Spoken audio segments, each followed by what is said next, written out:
अगर आप उस इंसान की तलाश कर रहे हैं जो आपकी किस्मत बदलेगा तो खुद को आईने में देख लें। Welcome back in exam Hunter and very good morning दोस्तों। चलिए शुरू करते हैं आज की क्विज। पहला क्वेश्चन है दोस्तों, इसरो के प्रथम अध्यक्ष थे। इसरो के प्रथम अध्यक्ष दोस्तों कौन थे? विक्रम साराभाई। चलिए तो दोस्तों इसकी स्थापना कब हुई थी इसरो की? इसकी स्थापना हुई थी दोस्तों 15 अगस्त 1969 में। और दोस्तों जो फुल फॉर्म होता है इसरो का वो क्या है? Indian Space Research Organisation. एक बार फिर से, इंडियन स्पेस रिसर्च ऑर्गेनाइजेशन। और इसका मुख्यालय कहाँ है दोस्तों? बेंगलोर में। ओके, और साइड में जो सो रही है इसरो का लोगो है, देख लीजिए ध्यान से। ओके,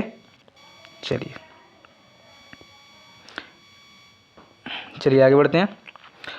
अगला क्वेश्चन है दोस्तों, किस वेद में कर्म कांड के विषय में बताया गया है? तो दोस्तों इसका करेक्ट आंसर हो जाएगा यजुर्वेद। क्या हो जाएगा? यजुर्वेद। चलिए आगे बढ़ते हैं। कमरे के तापमान पर द्रव अवस्था में रहने वाली अधातु कौन सी है? ऐसी कौन सी नॉन मेटल है जो लिक्विड फॉर्म में होती है रूम टेम्परेचर पर? इसका करेक्ट आंसर हो जाएगा ब्रोमीन। क्या हो जाएगा? ब्रोमीन। ब्रोमीन का दोस्तों सिंबल कैसा होता है? एक कैपिटल आर और स्मॉल आर, उसके बाद कैपिटल बी और उसके बाद स्मॉल आर, इस तरीके से। ओके, इसकी दोस्तों खोज किसने की थी? बेलार्ड ने की थी। किसने की थी? बेलार्ड ने। कब की? 1826 ईस्वी में। और इसका परमाणु संख्या क्या होती है दोस्तों? 35। क्या होती है? 35।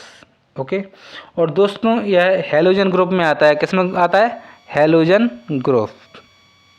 इन सारे पॉइंटों को ध्यान रखना दोस्तों, सारे एग्जाम रिलेटेड वेरी इंपॉर्टेंट है। चलिए आगे बढ़ते हैं। अनिश्चितता के सिद्धांत का प्रतिपादन किसने किया? अनिश्चितता का सिद्धांत दोस्तों हाइजेनबर्ग ने दिया था। Uncertainty principle. ओके, चलिए आगे बढ़ते हैं। शिक्षा का अधिकार किस अनुच्छेद के तहत आता है? शिक्षा का अधिकार दोस्तों अनुच्छेद 21A के तहत आता है। चलिए, और दोस्तों संविधान में कब लागू हुआ था दोस्तों? 2002 में जोड़ा गया था। कब जोड़ा गया था? 2002 में। किस संशोधन के तहत दोस्तों? 86वें संशोधन के तहत। ओके, और इसके अंतर्गत दोस्तों जब ये जोड़ा गया था उसके अंतर्गत दोस्तों 6 से लेकर 14 वर्ष के बच्चों के लिए शिक्षा अनिवार्य हो गई थी। आप उनसे मजदूरी नहीं करवा सकते, उनको शिक्षा देना आपका परम धर्म होता है सरकार का। ओके, चलिए आगे बढ़ते हैं। क्रिकेट ग्राउंड पिच की चौड़ाई कितनी होती है दोस्तों? क्रिकेट ग्राउंड की पिच की चौड़ाई दोस्तों 10 फीट होती है। कितनी होती है? 10 फीट। चलिए आगे बढ़ते हैं। चिकित्सक दिवस कब मनाया जाता है दोस्तों? चिकित्सक दिवस 1 जुलाई को मनाया जाता है। कब मनाया जाता है? 1 जुलाई को। अगला क्वेश्चन देखते हैं। नोबेल पुरस्कार किस देश द्वारा दिए जाते हैं? तो दोस्तों नोबेल पुरस्कार स्वीडन द्वारा दिए जाते हैं। किसके द्वारा? स्वीडन के द्वारा। और दोस्तों जितने भी नोबेल पुरस्कार जिस जिस क्षेत्र में दिए जाते हैं, जैसे साहित्य के क्षेत्र में, शांति के क्षेत्र में, विज्ञान के क्षेत्र में, और भी क्षेत्र हैं दोस्तों, तो ये सारे कौन देता है? स्वीडन देता है, छोड़ के शांति का। शांति का नोबेल पुरस्कार कौन देता है? नॉर्वे। ओके, और दोस्तों ये कब प्रारंभ हुए देना? 1895 से। कब से? 1895 से। ओके, और दोस्तों ये साइड में जो सो रही है यह दोस्तों नोबेल पुरस्कार की इमेज है। किसकी है? नोबेल पुरस्कार की। और इसमें दोस्तों ये जो व्यक्ति दिख रहे हैं आपको, ये कौन है? Alfred Nobel. कौन? अल्फ्रेड नोबेल, जिसकी वसीयत से ये सारी नोबेल पुरस्कार की राशि दी जाती है। ओके दोस्तों, और दोस्तों इसमें मिलता क्या क्या है? इसमें दोस्तों एक गोल्ड मेडल दिया जाता है। ओके, और 10 मिलियन स्वीडिश क्रूना। दोस्तों ये जो क्रूना है दोस्तों ये स्वीडन की मुद्रा है। ओके दोस्तों, इस तो 10 मिलियन स्वीडिश क्रूना दिए जाते हैं और एक डिप्लोमा दिया जाता है। तो दोस्तों ओके दोस्तों, इतना तो आपको मालूम चलिए गया होगा। तो दोस्तों एक क्रूना बराबर देख लेते हैं कितने इक्वल टू भारतीय मुद्रा के बराबर होता है। तो 1 क्रूना इक्वल टू होता है दोस्तों 7.39 रुपये। कितने? 7.39 रुपये, लगभग मान सकते हैं 7.5 रुपये। ओके, चलिए आगे बढ़ते हैं। निम्नलिखित में से सबसे प्रबल ऑक्सीकारक एजेंट है।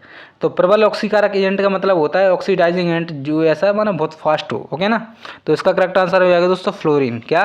फ्लोरीन। चलिए आगे बढ़ते हैं। भारत के प्रथम शिक्षा मंत्री कौन थे?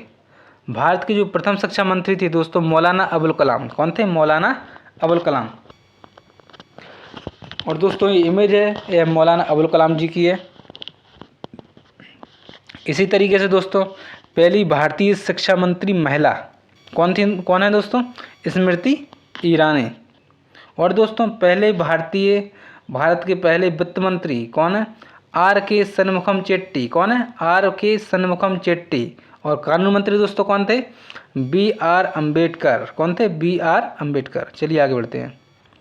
कबीर के दोहे के संग्रह का क्या नाम है?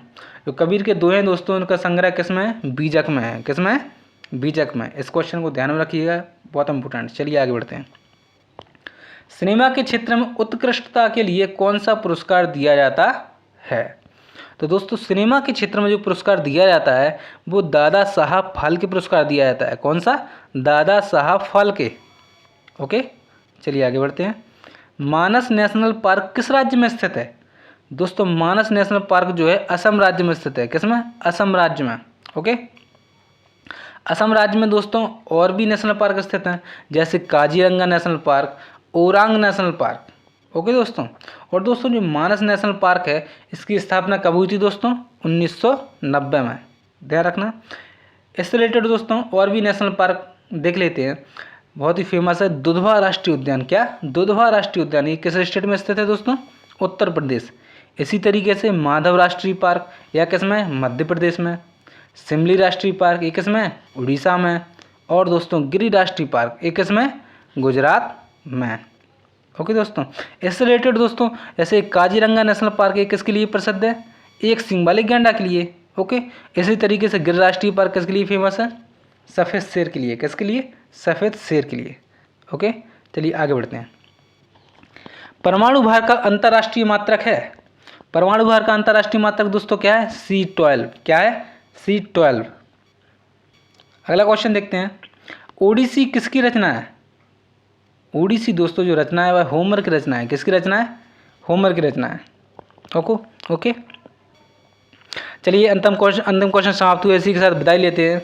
जय हिंद, गुड बाय।